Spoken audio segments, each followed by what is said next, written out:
Hello students.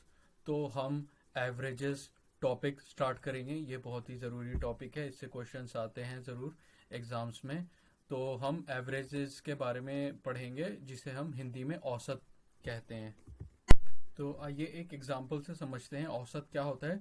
वैसे ये बड़ा ही आसान टॉपिक है स्टूडेंट्स। तो तीन लोग हैं, ए बी सी, और इन तीनों का कद है, तीनों की ऊंचाई है 160 सेंटीमीटर, दूसरे की है 162 सेंटीमीटर, तीसरे की है 156 सेंटीमीटर। ठीक है, तो 160, 162 और 156। ठीक है, और तीन व्यक्ति हैं ए बी सी।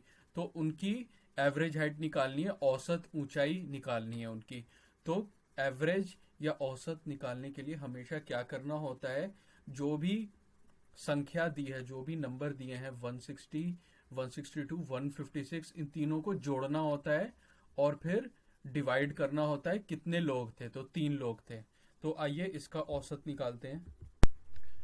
तो हमने तीनों के कद को, तीनों की ऊंचाई को हमने जोड़ दिया। 160 प्लस 162 प्लस 156, 160 प्लस 162 प्लस 156। ठीक है, बटे 3 कर दिया हमने। ठीक है, तो अब कुछ नहीं, ऊपर जो भी लिखा है उस सबको जोड़ना है आपको और फिर 3 से डिवाइड करना है। तो आइए, फाइनल एवरेज हाइट कितनी आ गई, तो ये हमें औसत मिल गया। ठीक है, तो औसत में बस आपको क्या करना होता है, जिस चीज का औसत पूछा है उन सब संख्याओं को जोड़ना होता है, उन सब नंबर्स को ऐड करना होता है। ठीक है, जो कि हमने ऊपर कर लिया। और फिर नीचे क्या आता है कि कितनी सारी संख्याएं हैं। तो तीन थी ना, तीन हाइट्स थे ना, तीन लोगों के हाइट्स थे, है ना। तो ये आपको ऐसे एवरेज निकालना होता है। अब यहाँ पे तो ये तो एग्जाम्पल से हमने समझ लिया। अब हाइट की जगह कुछ भी हो सकता है। मान लीजिए कि मार्क्स हो सकता है। ठीक है, कि किसको कितने अंक आए किसी परीक्षा में, किसी एग्जाम में। मान लीजिए तीन लोग हैं, ए बी सी। ठीक है, ए को ए को 80 अंक आए, बी को 90 अंक आए, सी को 100 अंक आए। तो आइए चलिए एक इसका भी एग्जाम्पल करके देख लेते हैं, औसत निकालते हैं। एक और एग्जाम्पल हम लोग देखते हैं। तो आइए एक दूसरा एग्जाम्पल भी देखते हैं कि ए बी सी तीन लोग हैं और तीनों ने मार्क्स लाए 80, 90, 100। ठीक है, ए के मार्क्स, ए के जो अंक थे 80, बी के अंक थे 90, सी के अंक 100 थे। ठीक है, और तीन लोग हैं ये। तो आइए एवरेज मार्क्स कैलकुलेट करते हैं। एवरेज, औसत अंक जो है उसका ज्ञात करते हैं। ठीक है, तो आपको वही सेम तरीका अपनाना है। जो भी मार्क्स हैं 80, 90, 100, इन तीनों को प्लस कर देना है, इन तीनों को जोड़ देना है और फिर डिवाइड बाई 3 कर देना है। तो हमने ये एवरेज औसत के लिए वही सेम तरीका लगाया है। तो हमने जो तीनों के मार्क्स थे, तीनों के अंक थे 80, 90, 100, उन तीनों को जोड़ दिया है और फिर विभाजन कर दिया है और फिर 3 से डिवाइड कर दिया है। तो 80 प्लस 90 प्लस 100, 270 आएगा, डिवाइड बाई 3 जो कि 90 आएगा। तो एवरेज मार्क्स जो है इन तीनों का मिला के जो एवरेज मार्क्स है 90 आया।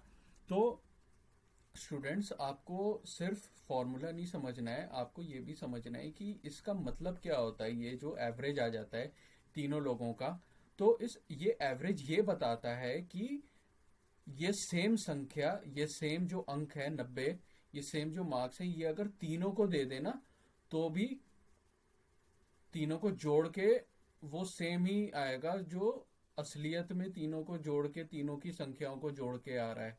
ठीक है, तो अगर 90 में तीनों को दे दूं, ए बी सी तीनों को दे दूं 90, 90, 90, तो तीनों को मिला के जो संख्या बनेगी, तीनों को जोड़ के जो अंक बनेंगे वो 270 बनेंगे। ठीक है, और जबकि असलियत में ए को 80 आया था, बी को 90 आया था, सी को 100 आया था। तो असलियत में 80 प्लस 90 प्लस 100, 270। ठीक है, असलियत में भी 270 बन रहे थे। और एवरेज को भी जोड़ देंगे,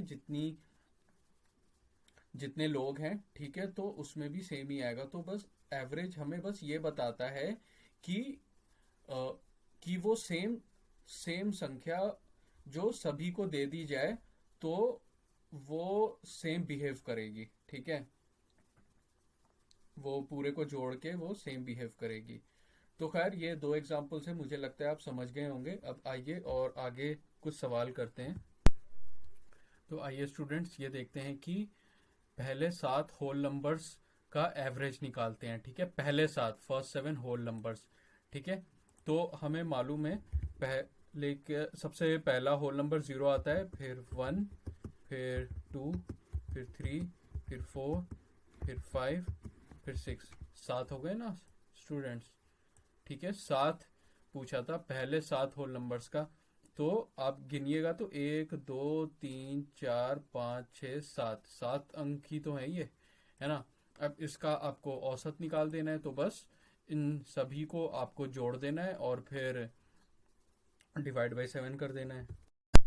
तो इन सबको जोड़ के और फिर डिवाइड बाय 7 कर दिया, विभाजन कर दिया, तो हमें जो आखिरी में जो आंसर मिला वो 3 है, ठीक है। तो हमें डिवाइड बाय 7 क्यों किया, क्योंकि स्टूडेंट्स क्वेश्चन में ही सवाल में ही दिया हुआ था कि 7 होल नंबर्स का हमें एवरेज औसत निकालना है, ठीक है, ये क्वेश्चन में ही दिया था। और पहले के 7 होल नंबर्स ये रहे, ठीक है। एक ये भी सवाल देखते हैं स्टूडेंट्स कि पहले 6 नेचुरल नंबर्स का स्क्वायर्स का एवरेज क्या है, ठीक है, एवरेज ऑफ इसका इनका एवरेज निकालना है, ठीक है। तो पहले जो 6 नंबर से उनका स्क्वायर करते जाएंगे, तो देखते हैं आइए इसका औसत कैसे निकालेंगे, ठीक है। प्रथम 6 प्राकृतिक संख्याओं के वर्गों का औसत निकालते हैं, आइए। तो पहले जो 6 नेचुरल नंबर्स हैं, पहले के 6 प्राकृतिक संख्याएं हैं, वो हैं 1 2 3 4 5 6, ठीक है। प्रथम 6 प्राकृतिक संख्याएं ये हैं 1 2 3 4 5 6। तो स्टूडेंट्स इनका हमें डायरेक्टली इनको नहीं जोड़ना, इन सबका पहले वर्ग निकालना है, इन सबको पहले अलग से स्क्वायर करना है, ठीक है। उसके बाद उनको जोड़ के फिर एवरेज निकालना है। तो आइए देखते हैं। तो square of first 6 natural numbers, ठीक है। तो पहले के 6 प्राकृतिक संख्याओं के वर्ग हमने लिख दिए, ठीक है, सबको स्क्वायर कर दिया, ठीक है। 1 square, 2 square, 3 square, 4 square, 5 square, 6 square. तो स्टूडेंट्स आपको इनको जोड़ के एवरेज औसत निकालना है, आपको इनको नहीं जोड़ना, 1 2 3 4 5 इनको नहीं जोड़ना, क्योंकि सवाल में average of squares of first 6 natural number पूछा था, पहले 6 प्राकृतिक संख्याओं के वर्गों का औसत पूछा था। तो इसलिए आपको पहले वर्ग निकालने, उसके बाद इन वर्गों को जोड़ के एवरेज निकालने। तो यहाँ पे एवरेज औसत क्या हो जाएगा, ये जो वर्ग हमारे निकले पहले 6 प्राकृतिक संख्याओं के, तो इन सबको जोड़ना होगा। तो ऊपर सबको जोड़ के लिख दिया और फिर नीचे कितने सारे संख्याएं थी, ये 6, ठीक है, टोटल 6 नंबर्स थे, ठीक है। तो नीचे जो है 6 आ गया, 6 आ गया। तो अब बहुत ही आसान है, अब ऊपर जोड़ के ये कितना बनेगा, ये ऊपर 91 आ जाएगा, 91, ठीक है, 91/6, 91/6 आ जाएगा, ठीक है। बस अब इसको अब आप डिवाइड कर लीजिए, तो ये हमारे पास आ गया 15.167, 15.167। तो इस क्वेश्चन का आंसर ये है स्टूडेंट्स, ठीक है, ये रहा जवाब इस सवाल का। तो ये सवाल में बस मैंने इसलिए कराया क्योंकि आप ध्यान दें कि जो चीज का एवरेज पूछा जाता है ना, जो भी चीज का औसत पूछा जाता है, हमें उसको जोड़ना होता है। अगर आप 6 नेचुरल नंबर देख के सीधा इसको जोड़ देते हैं, ठीक है, 6 प्राकृतिक संख्याओं को पढ़ के आप सीधा इसको जोड़ देते हैं, तो वो गलत आंसर होता स्टूडेंट्स, ठीक है। आपको ध्यान देना है कि 6 नेचुरल नंबर का नहीं, उनके स्क्वायर्स का, उनके वर्गों का एवरेज पूछा है, तो इसलिए वर्गों को आपको जोड़ के एवरेज निकालना है इस तरह। तो ये रहा इसका आंसर स्टूडेंट्स। अब हम एवरेज यानी कि औसत या माध्य के कुछ प्रॉपर्टीज देखते हैं। तो स्टूडेंट्स मैं आपको एक चीज और बता दूं, एवरेज को माध्य भी कहते हैं, ठीक है, औसत या माध्य, ठीक है। अब हमारे पास मान लीजिए n नंबर्स हैं अलग अलग, A1 A2 A3 ऐसे करते करते AN, ठीक है, और इनका एवरेज है ए, ठीक है, इन सब का औसत है ए। तो आइए देखते हैं कि अलग अलग क्या क्या प्रॉपर्टीज होती है। तो अगर मैं सारे नंबर्स में, सारे संख्याओं में के जोड़ दूं, पहले वाले में भी के जोड़ दूं, दूसरे वाले में भी के जोड़ दूं, तीसरे वाले में भी के जोड़ दूं, तो इन सब का नया जो एवरेज निकल के आता है वो ए प्लस के हो जाता है स्टूडेंट्स।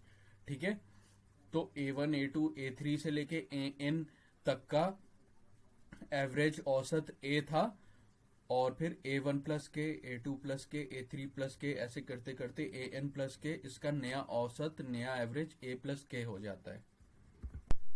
वैसे ही अगर मैं सारे नंबरों में से एक कॉमन नंबर, एक सब में से के अगर घटाते जाऊं, A1 से के घटा दिया, A2 से भी के घटा दिया, A3 से भी के घटा दिया, सब सारे नंबर में से मैं सेम नंबर के जो है, एक ही नंबर सब में से मैं अगर माइनस कर दूं, तो जो मेरा नया जो एवरेज है उसमें से भी के माइनस हो जाता है। ठीक है, तो नया एवरेज, नया औसत, नया माध्य ए से हटके ए माइनस के हो जाता है। वैसे ही अगर मैं सारे नंबरों में के अगर मल्टीप्लाई कर दूं, के का गुणा कर दूं सारे नंबरों में से, तो मेरा एवरेज भी के से गुणा हो जाता है, के से मल्टीप्लाई हो जाता है। तो नया जो एवरेज या नया माध्य जो आता है वो के ए आएगा। ठीक है, और वैसे ही ये चौथी प्रॉपर्टी देखेंगे, तो सब सारे नंबरों में से मैंने के से डिवाइड कर दिया, के से विभाजित कर दिया। ठीक है, तो जो नया एवरेज आता है, जो नया माध्य आता है, वो भी के से विभाजित हो जाता है, के से डिवाइड हो जाता है। ठीक है, तो ए से ए बाई के हो जाएगा। तो आइए स्टूडेंट्स एक सवाल देखते हैं कि हमारे पास 7 अलग अलग नंबर दिए हैं और उन सब का एवरेज औसत है 31, और फिर उन सातों नंबरों में सब में 2 जोड़ दिया। ठीक है, पहले में, दूसरे में, तीसरे में, चौथे में, पांचवे में, छठे में, सातवें में, सब में 2 जोड़ दिया, तो फिर नया एवरेज क्या होगा। ठीक है, तो ये पुराना एवरेज, पुराना औसत, जो सारे सातों के सातों जो नंबर हैं, वो नंबर हमें दिए नहीं है। ठीक है, वो संख्याएं हमें दी नहीं है, तो हम x मान लेते हैं। x1 पहली संख्या को x1, दूसरी संख्या को x2, ऐसे करते करते सातवीं संख्या को x7। ठीक है, तो उन सातों की सातों संख्याओं को जोड़ के जब हम 7 से डिवाइड करेंगे, 7 से विभाजन करेंगे, तो 31 आ रहा है। ठीक है, 31 आ रहा है। अब क्या किया, ये जो सारे जो नंबर्स थे x1, x2, x3, x4, x5, x6, x7, ठीक है, ये जो सातों की सातों संख्याएं थी, ठीक है, इन सब में 2 जोड़ दिया गया। ठीक है, यही सवाल में यही लिखा है ना, सब में जो है 2 जोड़ दिया, इसमें भी 2 जोड़ दिया, इसमें भी 2 जोड़ दिया, इसमें भी 2 जोड़ दिया, इसमें भी 2, इसमें भी 2, इसमें भी 2, इसमें भी 2। ठीक है, तो अभी हमने कुछ देर पहले प्रॉपर्टीज देखी थी, ठीक है, एवरेज की, तो एवरेज में भी 2 जुड़ जाता है, तो जो नया एवरेज होगा तो वो 31 में 2 जुड़ जाएगा, 31 में 2 जुड़ जाएगा, तो 31 प्लस 2 33 हो जाएगा, 33 हो जाएगा नया एवरेज। ठीक है स्टूडेंट्स, तो ये नया औसत, नया माध्य जो है 33 जुड़ गया। बस आपको ये याद रखना है, जब हर नंबरों में जब सेम कोई नंबर जोड़ा जाए, तो एवरेज में भी वही सेम जुड़ के वो नया एवरेज बन जाता है। अगर सारे नंबरों में से मान लीजिए 2 घटाया जाता, ठीक है, तो इस एवरेज, इस औसत से भी हमें 2 घटाना ही पड़ता। ठीक है, जैसा आप हर एक प्रत्येक नंबरों के साथ, प्रत्येक संख्याओं के साथ जिस तरीके का आप करिएगा, प्लस करिएगा, मल्टीप्लाई, डिवाइड या माइनस जैसा करिएगा, तो वैसे ही एवरेज में भी वैसा ही करना पड़ेगा नया एवरेज पाने के लिए। आइए स्टूडेंट्स, अब हम एक नया टॉपिक पढ़ते हैं। ठीक है, वेटेड एवरेज के बारे में, जिसे हम भारित औसत या भारित माध्य भी कहते हैं। ठीक है, तो स्टूडेंट्स वैसे मैं आपको एक बार और बता दूं, एवरेज को हिंदी में औसत या माध्य भी कहा जाता है। इसमें जो है आपको ग्रुप या समूह मिलता है। ठीक है, इसमें ग्रुप या समूह की बात हो रही होती है।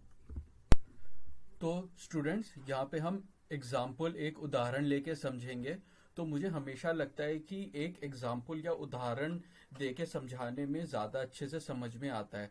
वैसे तो आपको हर जगह डेफिनेशन मिल जाएगी, फॉर्मल डेफिनेशन मिल जाएगी जो समझने में काफ़ी कठिन होता है। तो मैं जो हूँ आपकी आसानी के लिए एग्जाम्पल दे देकर समझाता हूँ कि आपको जो कंसेप्ट है वो एकदम अच्छे से याद रहे। ठीक है, तो यहाँ पे हम वेटेड एवरेज का देखते हैं। तो जैसे कि मैंने बताया इसमें समूह की बात होती है। तो यहाँ पे हमारे पास दो समूह हैं। ठीक है, ये पहला ऊपर वाला और ये नीचे वाला दूसरा समूह। अब पहले समूह में कुछ लोग हैं। कितने लोग हैं? एक्स एक्स लोग हैं। और उन सबकी उम्र, उन सबकी आयु का जो एवरेज है, जो औसत है, वो ए है। और जो दूसरी जो ग्रुप है उसमें कितने लोग हैं? वाई लोग हैं। और उन सबके इस ग्रुप में जो वाई लोग हैं, इन वाई लोगों का जब एवरेज निकाला गया उम्र का, आयु का, तो बी निकला। ठीक है, तो अब हमें दोनों के ग्रुप का, पूरे के पूरे लोगों का अगर हम एवरेज औसत निकालना चाहेंगे तो कैसे होगा? ठीक है, इसमें तो हमें अलग अलग करके दिया है। इस ग्रुप में सिर्फ इस ग्रुप की बात हो रही है तो इसमें सिर्फ एक्स लोग हैं और इनकी आयु है एवरेज ए। और सिर्फ इस ग्रुप की अगर बात करें तो वाई लोग हैं और सिर्फ इस ग्रुप में जितने वाई लोग हैं उनकी एवरेज औसत है बी। अब हमें कंबाइन करके देखना है, दोनों ग्रुप को मिला के देखना है। तो स्टूडेंट्स कितने लोग हो जाएंगे? X plus Y. दोनों ग्रुप को अगर हम मिला देंगे तो एक्स प्लस वाई हो जाएंगे। ठीक है, इतने सारे लोग हो जाएंगे। तो आइए देखते हैं जो नया ग्रुप बनेगा उसका, जो नया जो बड़ा सा ग्रुप बना, दोनों को मिला के नया जो समूह बना, मतलब दोनों समूह को मिला के जो हमारे पास एक्स प्लस वाई लोग आ गए। ठीक है, तो उन सब का मिला के नया एवरेज, नया औसत क्या होता है? तो जब हम दोनों ग्रुप को, दोनों समूह को मिला मिला देंगे, ठीक है, तो ये तो कितने लोग हो जाएंगे पूरे मिलाकर? ठीक है, तो एक्स और वाई को जोड़ना पड़ेगा। तो हमने नीचे में एक्स प्लस वाई जोड़ के लिख दिया और ऊपर में जितने भी लोग हैं, ठीक है, एक्स प्लस वाई, उन सबके आयु का हमें जोड़ के लिखना होगा। ठीक है, तो इसी को हम वेटेड एवरेज या भारित औसत भी कहते हैं। ठीक है, तो इसमें क्या होता है कि जब आप लास्ट में वेटेड एवरेज निकालते हैं तो जो अलग अलग समूह होता है ना, तो उस अलग अलग समूह का एवरेज लिखना होता है और उसके साथ कितने जो लोग थे उस समूह में या कितने नंबर थे उससे मल्टीप्लाई करना होता है। ठीक है, तो ऐसे आपको ऊपर ऐसे लिखना होता है और नीचे टोटल संख्या लिखनी होती है, कितने लोग हो गए या कितने नंबर हो गए। ठीक है, तो इस तरीके से जब हम निकालते हैं तो इसे वेटेड एवरेज कहते हैं। तो आइए एक हम सवाल भी करते हैं। आइए ये सवाल करते हैं। तो मान लीजिए पहला जो ग्रुप है, समूह, ठीक है, उसमें 5 लोग हैं। ठीक है, तो यहाँ पे एक्स था जो कि 5 हमने लिख लिया। ठीक है, ये एक्स था। ठीक है, और जो दूसरा समूह है उसमें कितने लोग हैं? 2 लोग हैं। ठीक है, और जो पहले समूह में जो 5 लोग हैं तो इन पांचों की आयु का एवरेज, इन पांचों के आयु का औसत जो है वो 30 है, 30 है। और जो दूसरा जो समूह है तो इसमें 2 लोग हैं, तो इन दोनों का आयु, इन दोनों लोगों के आयु का, इन दोनों लोगों के एज का एवरेज जो है वो 24 है। ठीक है, ये दूसरे ग्रुप का एवरेज, ये पहले ग्रुप का एवरेज। तो आइए हम वेटेड एवरेज निकालते हैं, मतलब आयु निकालते हैं, वेटेड एवरेज ऑफ एज। तो वेटेड एवरेज ऑफ एज, भारित औसत या भारित माध्य आयु का सारे लोगों को मिला के, मतलब दोनों समूह को हमने मिला दिया तो क्या होगा? हमें यही सेम फॉर्मूला लगा देना है। ठीक है, तो ये हमने सेम फॉर्मूला लगा दिया तो सातों के सातों टोटल लोग, पूरे के पूरे लोग, 5 और 2 मिला के 7 हो गए ना, दोनों समूह में मिला के पूरे के पूरे लोग 7 हो गए ना, तो इसलिए नीचे जो है वो 7 आता है। ठीक है, और ऊपर हमें दोनों समूह के लोगों का पूरी उम्र जोड़नी पड़ेगी, पूरी आयु जोड़नी पड़ेगी। तो वो ऐसे ही होता है कि पहले समूह में तो एक्स लोग थे और सबकी एवरेज आयु ए थी, तो इसलिए 5 इंटू 30 कर दिया, 5 गुणा 30 कर दिया, 5 × 30 कर दिया, और ये दूसरे समूह का लिख दिया 2 × 24 करके। ठीक है, तो आइए इसे हम सॉल्व करते हैं। ठीक है, तो ये हमारी फाइनल आंसर आया 28.28। ये सबकी दोनों समूह को मिला के, मतलब 7 लोगों की जो औसत आयु है वो 28.28 है। ठीक है, एवरेज ऑफ 7 पर्सन्स। ठीक है, दोनों समूह को मिला के 7 लोग हो गए ना स्टूडेंट्स। तो 7 लोगों की एवरेज एज जो आई है, औसत आयु जो आई है, वो 28.28 आई है, 28.28।